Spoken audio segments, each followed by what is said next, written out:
am the most happiest person today because the vision with which it has been started, I think it is very satisfying. And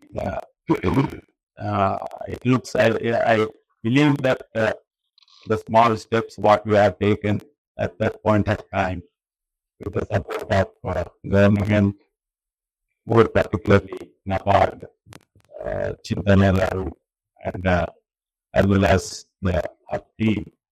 I think as the mentioned, we started it in COVID time. It was a very challenging time. There are instances where people are thinking, what is this nonsense that chancellor is doing? Because it was not within the mandate, within the mission of the university. Okay, so that was the thinking. But sometimes idiotic ideas also prosper very well. So it was very disrupting as yet, what we call it as. We wanted to disrupt the ecosystem at that point of time.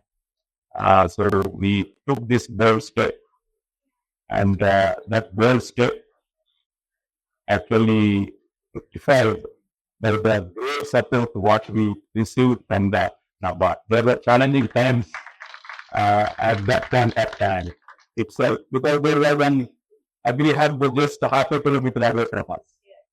Yeah, India. Okay. So while they were asking, why this another 100 within the half kilometer range? Okay, so there were this was a challenge. So that is where actually this idea was born. That is actually hub with sports. So we wanted to be different from the hub what we had half a kilometer away. So the NABARD asked us, what is this distinct attribute this hub has? So that's how we venture into this idea of agri-hub with the sports, wherein rural innovation hubs will be established. Of course, at that point of time, other initiatives taken by the university officers in terms of one district, one community, establishing several food processing units here, like oil, like dal mills and other mills added to this. That's how it has been built. So I'm happy that this rural innovation sport has come into the reality. So I don't want to say that because say what you are my student. So I just want to ask you, what are the two greatest innovations this country has seen in the last 3 or 4 decades? So that is the problem. This is actually the problem. That means you do not know. That means all the speakers have spoken in the last 2 hours, and sorry to say that we are not given the definition of innovation. What is innovation? What is innovation? So any example that value who has spoken last. He has taken an innovative service to the farmers. Same service in an innovative service. Application of pesticides were not new. Application of pesticides were more for a long time, but we were using a sprayer.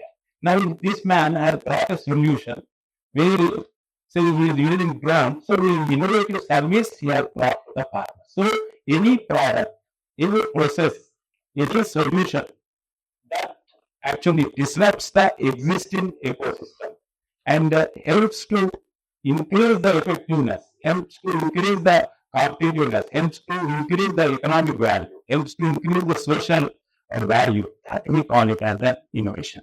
So the two greatest innovations that we have is what you have in your hand, that is the mobile, and the second one is the Aadhaar. Aadhaar was the greatest innovation actually in the no other country have this much what you call visualization of individual. So actually when we first open the bank account, we have to run through the people. Can you sign for us? Can you open the account? Can you testify for us?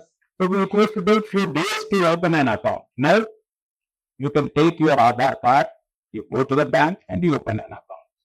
Okay, so for anything, so that you call any identity, you don't need other person's help here. So that is an innovative way of telling of your own. So what is your identity? So these are the two greatest innovations. This is one. Then another important thing is what actually, see, the success of Singapore is because of innovation. The success of Vietnam, which has been completely destroyed by the Americans, and within a very short time, they could again build their ecosystem that is due to innovation and entrepreneurship. Okay, why today China has reached that? I don't know how many of you know. 1985, other economy and Chinese economy was the same. No difference, exactly the same. And today, we are at 3.5 to 4 trillion, and whereas China is at 18.5 trillion. How this has happened? How this has happened? I'm very happy. We didn't understand. The second guy, Mipere Andrea, we have made a very valid point. Why today China has able to reach that stage? Actually, yes, slowed down. So if you want to, of course, policies, liberalization, all this matters, but you need to have people in the country who will understand the innovation. So if I have to put a factory, I need workers. So if I need workers, I need to train them to manufacture this way, that way, my design is this. And they should be a person to understand it. So to understand it, you need skill. To understand it, you need education. To understand it, you need, so what are the enabling environment? You need policy supporting it. Okay, so keeping that aside, assuming that you have a policy, you have this one. So you need skilled people in this country. That is where this hub has a role to play. That is where the importance of innovation comes into the picture. Then infrastructure. I'm also very happy to see, because though I came here several times and this construction is taking place, first time I'm coming to this, what you call, I'm good. So there was a single point agenda for me that the colleges want this university as no other university in the country has. The infrastructure that this country has, physical and physical infrastructure is one, lab infrastructure is another. So that side, so that one we have pushed, actually bulldozers the things to make it happen. So that sort of one is skilled people. So there is a huge skill gap today in this country. There is a huge skill gap. That is where this is what you call. So knowledge, infrastructure, policies, so what you call, and talent. I have to, so for example, if I have to attract talent, I need to create a very dynamic working environment. Unless I create that, it is not possible for you to actually excel, to get an idea, to move forward, and so on, so forth. Okay, this is one. Then another aspect is,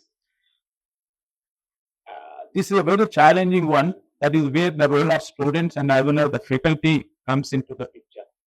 We are talking of innovation, we are talking of, so what you call this, that. But the issue is, whatever innovation we bring in, that should have a maximum value to the farmer. You have to build a potential value to the farmer in that product, in that process, in that solution. You have to build the value. Unless you build the value, the farmer will not accept it. Now, if you have to build the value, how will you build the value? First, then you should understand what is that gap, what is that problem. What is that problem? Unless you have a problem-oriented solution, unless you have a problem-solving solution, whatever innovation you bring in, it has no meaning.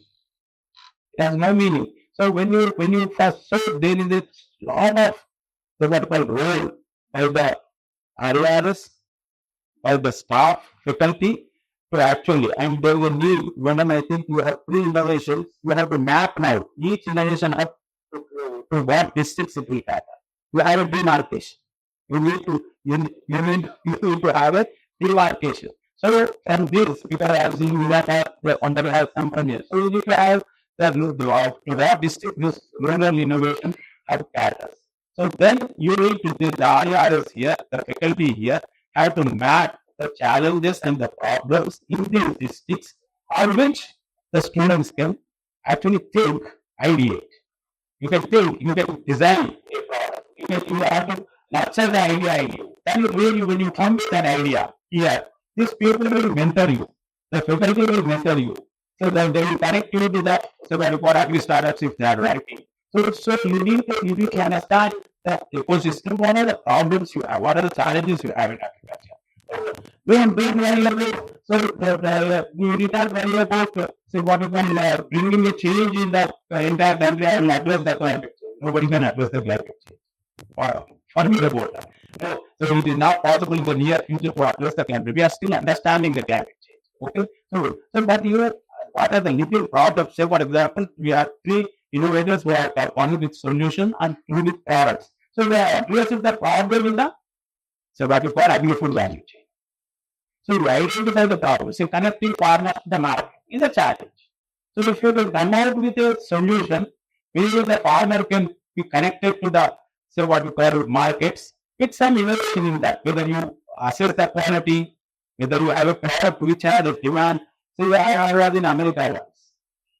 I went there and asked to the so there was a Tamilian guy also with me.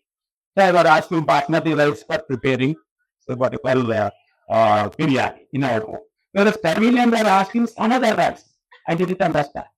So he said that this is the only rice we use in Tamil Nadu for preparing biryani, not that other. So they have a special variety for biryani. Okay, so that is an so now the eating Tamil in the world will use only that rice. Okay, so you have to think in that so you have it. So our parents want to eat rice. They can't dispense with rice. Still they have sugar. They said that we want to eat rice. So we have so but incidentally, I don't know how many of Telangana we are not built for somebody called no, we haven't built that. We haven't built that. Our intention was, my only target was, because I know at that point of time when I was a student, Telangana, somebody called Telangana, Sureta, IR64 were 125 days. So our Telangana has the weather conditions which the rice variety should be at 120 to 125 days. So we targeted to breed a variety which is at 120 to 125 days. And that is the reason why we pushed all the varieties. You can see from then onwards, all our varieties are at this range. We also have with listed so on 35 days and late varieties, but that's not the because that enables us to complete the life cycle in that 4 months, so that it would be possible for the enhancing the crop intensity because we are creating water sources and so on. So that was it. Then we found that there was a low GI in that. So the new people as what the ones who initially identified that, then we started promoting it. So this is now. So problem solving solutions are that is where your role comes into the picture, your ideas comes into the picture. Now here there is another component that is what we call it as interoperability. So he was talking about so very well ID software issues are C++, so when you talk of machine learning today, you talk of deep learning today, you talk of artificial intelligence today. So there are several IT programs which I don't understand. Then I know what is my agricultural problem. So I think just I will know what is the plant, what is the system, what is the economic field, what is price. So they never know. So you are the domain experts, they are the IT experts. So there is a need here. There is a need here. You both of you should marry. Unless you marry, this whatever we are calling as fourth industrial revolution technologies like artificial intelligence, like IoT, like machine learning, like so what we call tools, like so what we call other things like CRISPR technology, like big data analytics. All these you can make it happen only say what we call you marry. There is another. My thinking is I don't want to marry anybody. I want to be the expert. So there is a need for the university authorities to actually build courses which have these kinds of Indians. This is you think in that disruptive way. Nobody has no such type of courses. So you say that I will have BS agriculture course, where 1 year I have artificial intelligence, where 1 year I have big data analytics. So then I come out, because I come out with the knowledge which actually now the society needs. I don't want to do something which that society doesn't need. If I go with this agriculture, maybe tomorrow the job opportunities are less. So I need a skill which actually. So this is another challenge what we have, which we look at. So another problem we are facing actually. Now you have built a product. Now you have to upscale it. You have built a value to the product. You have built a value from the farmer, and you have to upscale it. How do you upscale it? So this is a big challenge. So when designing a product itself, you should have back in your mind that the product has an ability to upscale. So just do the pilot and leaving it there. So that means you have to look at the incentives and the challenges of upscaling in advance. Unless you do that, it would not be. Then another important thing is so that upon building action. Building action means your product should be. Now, the problem with these three people is they are not building an action program. That means now they have come to the university. If they would have come long back, we would have built an action maybe so that the people will be talking about that. Now you have presented it in front of you. Now, probably you will discuss. You will discuss whether he has done like that, and we do like that, whether it will be useful to the farmer. So I was saying to Honorable Director of Research here, asking him that why don't you purchase? I asked him the cost. I asked him if it will be 3 lakhs or 4 lakhs. If I were in his place, I would have said 3 lakhs, 4 lakhs. He said 3,500, 4,000. Okay, so that means you have to the value has to be based upon not on the expenditure you invest on the product. The value should be based upon the purposive service in the society. The economy. So how much disruption it brings. So I was requesting him, why don't you purchase 100 of them and you yourself validate in the farmer's field. Okay, so this is the way. People trust the scientists. People trust the science. So you validate it and you produce a paper. You produce a success story which actually will be acceptable by the society. It will be acceptable by society. This is what. Then so what is the collaboration? So the product should be such that the product or the innovation, whatever you bring, it should attract more collaborators. It should attract more collaborators. So it should be so that more partnerships should be there. So that is another one which I want to tell you. And then there should be an ecosystem-wide action. It is not just so that for one village or one thing, that it should be wide enough.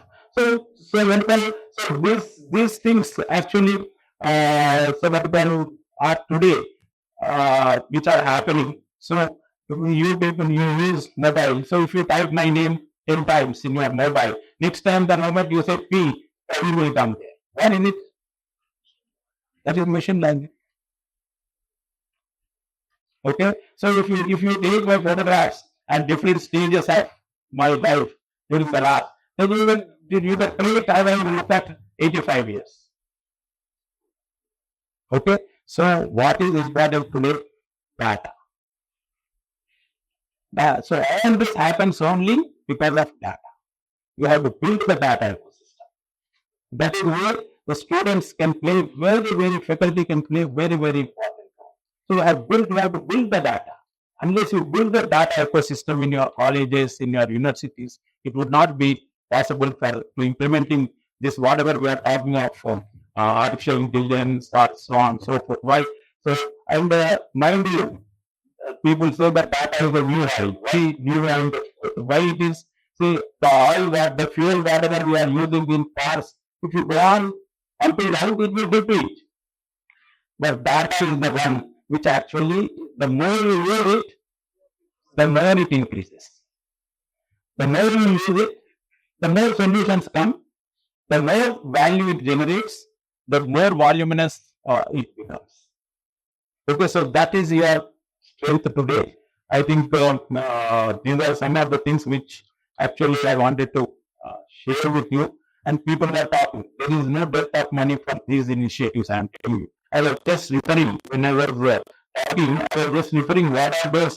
Of course, the part madam is here like a bank. That was a different issue. So, but apart from that, I was actually referring. I was surprised to see these things because now I am hitting another university because there was an expiry date here, so I left. So now you will be a competition for me. Okay, I will be a competitor for you. Okay, so UGC has launched at least 3 schemes, universities with potential for excellence. This is one scheme you have where you get money. Certainly potential for excellence in particular area. Okay, this is another opportunity you have. For this, the UGC gives money and special assistance programs, research projects, basic science, research and inter-university centers, and so on. The government of India also have. So that the impact in research, innovation and technology program. You brief. Then Uchatan Avishkar Yojana is another one. Global Initiative and Academic Networks Green is another one. Global Research and Interactive Network Green is another. So there is no dearth of money. Money is available. Only you should have an idea. Only you should have a talent. Only you should nurture your idea. So I was nurturing. Maybe many of my staff members know. So what you call, I was bathing irrigation, I was eating irrigation, I was walking irrigation, I was sleeping irrigation. So for the last 39 years, 39, now 42 years. 42 years, I was doing this. So what about throughout my life? So irrigation. So that was, I was building what you call in my, this one also, recognized as a, so what you call micro irrigation man. So unless you do that, it will not be possible. PS agriculture is today very small. And my special request to PG students and the guides who are so what to call mentoring them in identifying the problem, in implementing the experiment, and so on and so forth. I think we need to look at the things in a different way. We need all the 3 departments who are here. My sincere request is you need to look at the things in a different way. The experiments, what we are doing. You have to ask questions for yourself. What type of experiments we are doing? Whether they fit into this innovation concept, what we are doing. You have to bring a change in the lives of the partner. So you have done a small. We did not work on writing 200 pages or 300 pages, 400 pages. The finding that is a question doesn't work. You have a solution. Otherwise, I will go on and using on that problem money. So if you find, if you have solution, if you have a result of the experiment, is that it will not work, is the greatest solution to what we are doing. Okay, so choose problems so that you can what actually you can bring a solution to the farmer. So that is also in such several initiatives actually we are taken by university. So whether it is I want to know the drone. Whether the standard operating protocols that are there in the country today are the contribution of PGTSA. These are the first actually to work on the standard operating protocols at what height the drone will run, what speed the drone will run, what pesticide to be used, at what crop to be used, how much water to be used, how much concentration to be used, what pesticide to be used. All this has been done by the PGTSA and they are just copied this and released it as a national document. Okay, that is one. Then we were the first actually to show to the people with regards to agro-photovoltaics. That means growing crops below solar panels was another initiative which we have taken. And so that the central instrumentation cell was another initiative we have taken. So there are several such initiatives. I think you should look into these aspects and help yourself. Help yourself. You never should help you. That will be here. Nobody will help you. You have to help yourself and be person. And so what you call it. Don't always say that the students have a what you call mental setup wherein to tell something you think twice what other people will think. This is the stigma you have. I think you have to come out of that stigma. You should express yourself. You should say what you call agriculture students have no way so what you call lesser than any other campuses. So I think the sky is the limit. God bless you. I wish you all the best in your life. Thank you.